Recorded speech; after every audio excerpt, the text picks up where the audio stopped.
স্ত্রীকে কেউ প্রিয় নারী বলেই না, কারণ তার প্রতিটা ভালোবাসা যেন দায়িত্বের ভিতর ঢাকা পড়ে যায়। সে যতটা দেয়, তার স্বীকৃতি যেন ঠিক ততটাই অনুপস্থিত।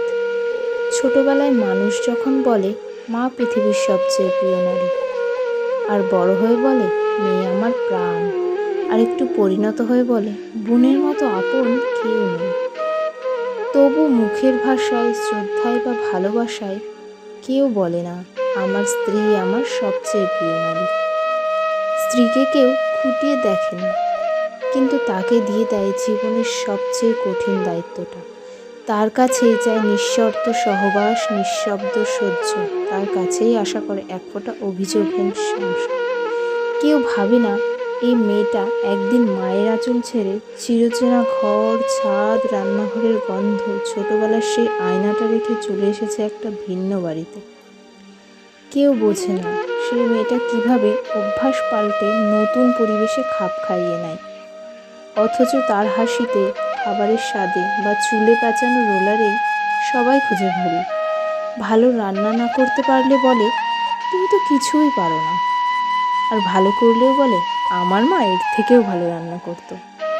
হাসপাতালের বেডে যখন স্বামী শুয়ে থাকে, এই অযোগ্য স্ত্রীটাই নির্ঘুম থেকে পাশে বসে চুলে বিলি কেটে দেয়।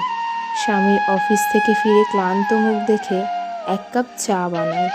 তবুও সে প্রিয় হয়ে উঠতে পারে না, কারণ সে স্ত্রী। কেন এমন হয়? স্ত্রীকে ভালোবাসি বললে কি পুরুষত্ব কমে যায়, নাকি মনে হয় অন্যরা হেসে বলবে বউয়ের পায়ের নিচে?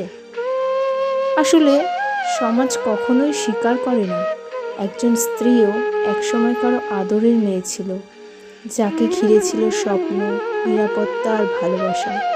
সেই মেয়েটা একদিন সমস্ত কিছু ছেড়ে এক ছেলের জীবনে এসে নিজেকে হারিয়ে দিয়ে তাকে গড়ে তোলে এক রাজা।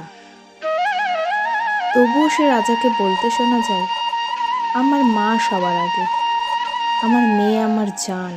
কিন্তু বউ, সে হয় দায়িত্ব, বোঝা, ভুলের খাতা, হয়তো